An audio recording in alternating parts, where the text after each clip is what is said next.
Hello students, welcome to our first year class of differential calculus. अभी तक हमने जो है काफ़ी सारे क्वेश्चंस एनवेलप पे करे हैं। अब दो चार क्वेश्चंस और करेंगे, आप लोग और प्रैक्टिस करें इन क्वेश्चंस की, और उसके बाद फिर जो है अपन एसिम्प्टोट वाला चैप्टर स्टार्ट करेंगे अगले दो टर्न के बाद। कोशिश करेंगे कि अभी वाइंड अप कर दें। दो एग्जांपल्स मैं अच्छे आपके सामने लेकर के आया हूँ। ये एग्ज़ाम्पल्स जो पहले हमने एग्ज़ाम्पल्स करे थे जो इससे पिछले टर्न पे, जिसमें हमने पैराबोला और सर्कल के कॉम्बिनेशन का जो है एनवलप निकाला था, उससे कुछ अलग हटके हैं, क्योंकि इसमें जो एक कंडीशन जो गिवन होती है उसको सब्स्टिट्यूट करके हम जो है एनवलप फाइंड आउट करते हैं गिवन कर्व का, रिक्वायर्ड कर्व का। तो इसमें आप देखें, क्वेश्चन अपन समझने की कोशिश करें। क्या एग्जांपल में कहता है कि prove that the envelope of the family of parabola this. अब वैसे तो ये पैराबोला कहीं से भी नहीं दिख रहा होगा, under the root x upon a plus y under the root y upon b equal to 1, पर जब इसको सॉल्व करेंगे तो पैराबोला बनता है, क्योंकि इसको पार्टीशन करें -1 माइनस वो करें और फिर दोनों जगह स्क्वायर करके कुछ करेंगे तो पैराबोला की शक्ल लेगा ये।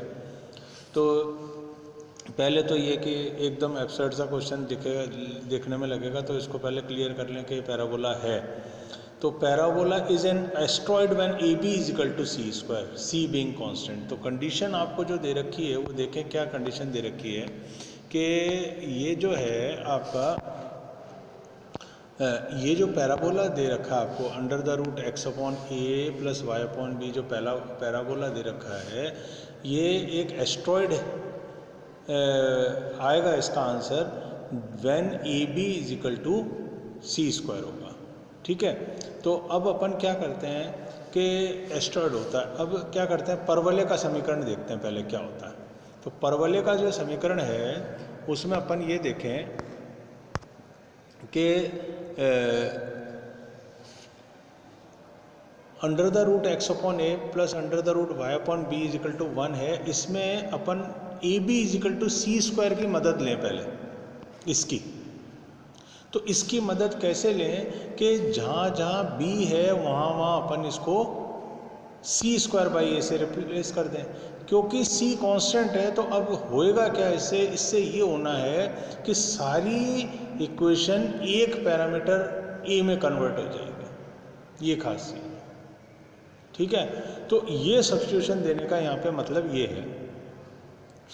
अब देखें, जब ये इसमें जब कन्वर्ट हो गई आपकी इक्वेशन ये वाली ए में, अब इसका ए के सापेक्ष आपको सिंपली क्या करना, अवकलन करना।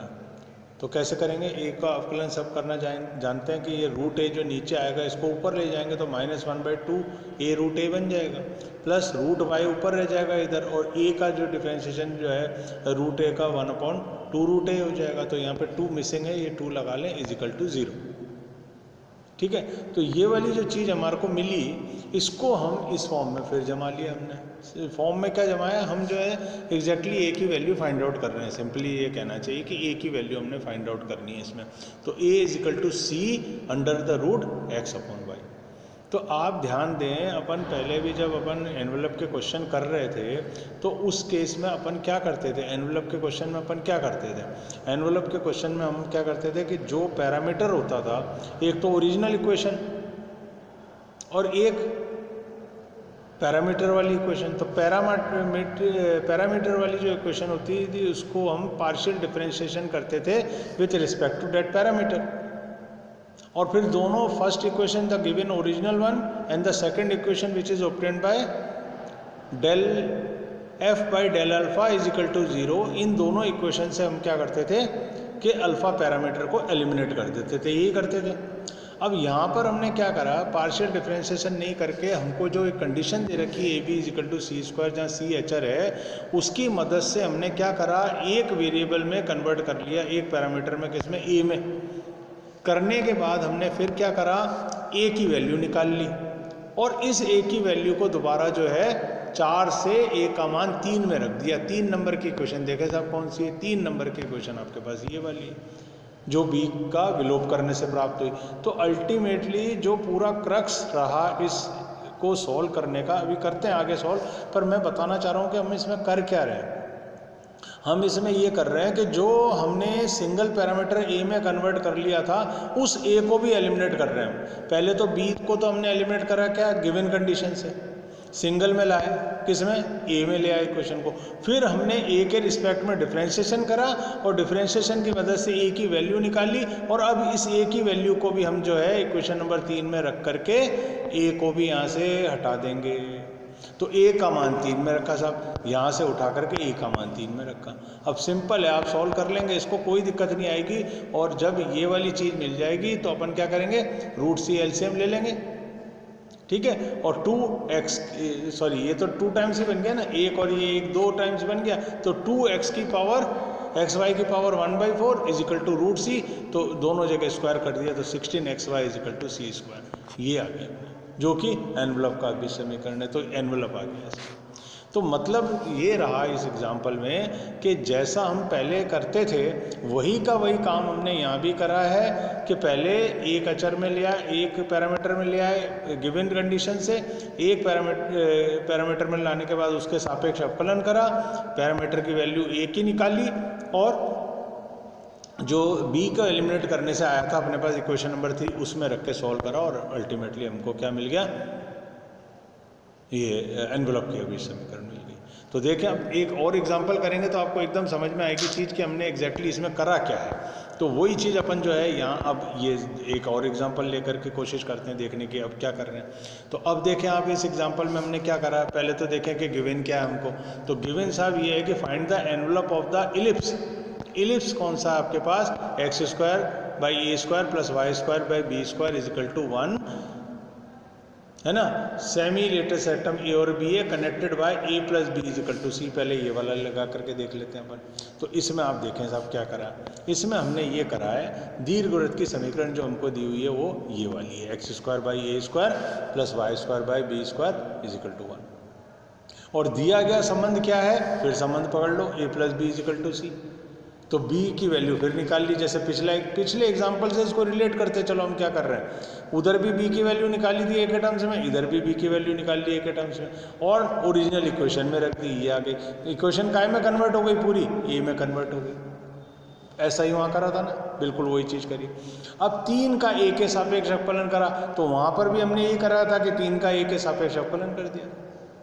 तो देखें आप अवकलन इसका सिंपल है, आप सब कर लेंगे, अवकलन करने में किसी को कोई प्रॉब्लम नहीं आएगी।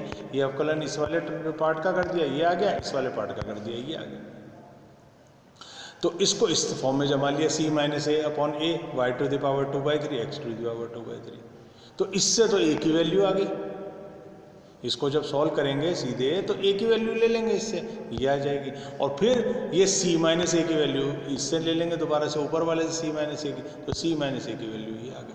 तो ये a और c - a की वैल्यू क्यों निकाली हमने, वो हमने इसलिए निकाली कि हमको जो है a की वैल्यू यहाँ चाहिए और c - a की वैल्यू यहाँ चाहिए, दोनों वैल्यू निकली पड़ी है।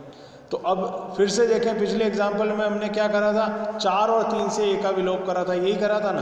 तो यहाँ पर भी 3 नंबर की इक्वेशन कौन सी साहब, ये वाली 3 नंबर की इक्वेशन है जो एलिमिनेशन ऑफ b से मिली थी। तो एलिमिनेशन ऑफ b से जो 3 नंबर की इक्वेशन मिली थी वो, और 4 नंबर की इक्वेशन, ये कॉम्बिनेशन ऑफ 2 इक्वेशन है, ये वाला 2 का कॉम्बिनेशन है, जिसमें a की वैल्यू भी निकाली है आपने और काय की निकाली है, c - a की भी वैल्यू निकालिए। इन दो a और c - a की वैल्यू से अपन सीधी काय में रख देते हैं, इस इक्वेशन नंबर 3 में। तो जैसे इक्वेशन नंबर 3 में रखी तो अपने को ये वाला इक्वेशन मिल गया।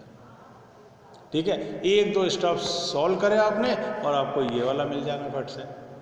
और फिर क्या करें, इधर क्यूब है इधर स्क्वायर है, तो आप क्यूब ये हटाना है ना आपको, तो 1/3 कर दो, इसका 1/3 कर दो दोनों में पावर। तो 1/3 करते x की पावर 2/3 y की power 2/3 is equal to c की पावर 2/3। ये अभिष्ट एनवलप बन जाएगा इसका। तो ये एक एग्जाम्पल, मतलब ये एग्जाम्पल इस तरीके के हैं जो आपको सब्स्टिट्यूशन से सॉल्व करने हैं। अब एक छोटा सा एग्जांपल, जरा सा ये जो बी वाला है इसका हिंट मैं आपको दे देता हूँ, आगे आप खुद सॉल्व कर लेंगे, बुक्स वगैरह में मिलेगा आपको ये करा हुआ या अनसॉल्व के फॉर्म में। तो छोटा सा हिंट है इसका, अब आप कर लेंगे सब। यहाँ दिया गया संबंध क्या है आपके पास, a b is equal to c²। फिर बी की वैल्यू निकाल ली, फिर बी की वैल्यू निकालने के बाद फिर बी की वैल्यू यहाँ रखी, ये मिल गया अपने को। ठीक है। और ये निकालने के बाद ए के सापेक्ष अवकलन कर लो और काय की वैल्यू निकाल लोगे, ए की वैल्यू निकाल के दोबारा से 3 नंबर की इक्वेशन में जो 3 नंबर की इक्वेशन बनती आई ना अभी तक, उसमें सेटिस्फाई करो और एनवेलप ले लो। तो मतलब कहने का आपके पास ये हुआ कि ये एक अलग तरीके के क्वेश्चंस है। तो इन क्वेश्चंस में एक स्टेप अपना ये बढ़ जाता है कि अपन जो है पहले बी की वैल्यू निकाल लेते हैं यहाँ से और फिर जो है इसको यहाँ पे रख देते हैं। यहाँ रखने के बाद ए के सापेक्ष अवकलन किया जाता है और इस तरीके से हो जाता है। तो अब कहने का मतलब मेरा ये रहा कि हमने जो है काफ़ी सारे क्वेश्चंस एनवेलप के देख लिए और एनवेलप के जो क्वेश्चंस आते हैं, एक तो पैराबोला और सर्कल से रिलेटेड जो क्वेश्चन मैंने अभी तो आपको इससे पिछले टर्न पे कराए, एक तो उन क्वेश्चंस को आप बहुत अच्छी तरह तैयार कर लें और दूसरी बार ये जो बाय सब्स्टिट्यूशन मेथड ये जो क्वेश्चन किए जा रहे हैं इनको बहुत अच्छी तरह से कर लें। तो ये 2 पार्ट्स मिलाकर एनवेलप का पूरा पार्ट बन जाता है। और एक एनवेलप की डेफिनेशन जो मैंने फर्स्ट टर्न पे आपको बताई थी, उस एनवेलप की डेफिनेशन को ज़रूर याद कर लें, क्योंकि एग्जाम में जो अब 1.5 नंबर के क्वेश्चंस आने लगे हैं, जो डेफिनेशन पार्ट वाला क्वेश्चन होता है उसमें एनवेलप की डेफिनेशन बहुत इंपॉर्टेंट रहती है। तो कहने का मतलब ये निकला कि अगर अपन 1.5 नंबर की सारी डेफिनेशन, क्योंकि डिफरेंशियल इक्वेशन जो हम करा रहे हैं आपको, उसमें हर चैप्टर के एंटर होते ही आप पूछते हैं क्या, जैसे कर्वेचर, तो कर्वेचर क्या, व्हाट इज कर्वेचर, तो कर्वेचर की डेफिनेशन आ गई।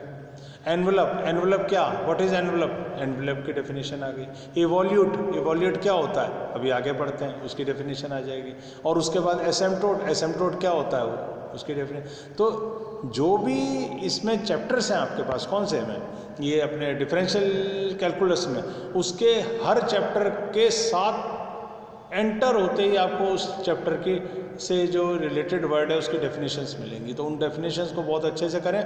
क्वेश्चंस इसके बहुत मुश्किल भी नहीं है, बहुत आसान भी नहीं है, पर हाँ एक बार अगर आप कोशिश करेंगे, अच्छे से हाथ बिठा के प्रैक्टिस करने की कोशिश करेंगे, तो ये सारे के सारे एग्जाम्पल्स बहुत अच्छे से सॉल्व कर पाएंगे आप। ठीक है। अब की बार जो है अगले टर्न पर अपन कोशिश करते हैं कि नया जो अपना टॉपिक है एसिम्पटोट वाला, वो टॉपिक अपन डिस्कस करेंगे। Okay, thanks.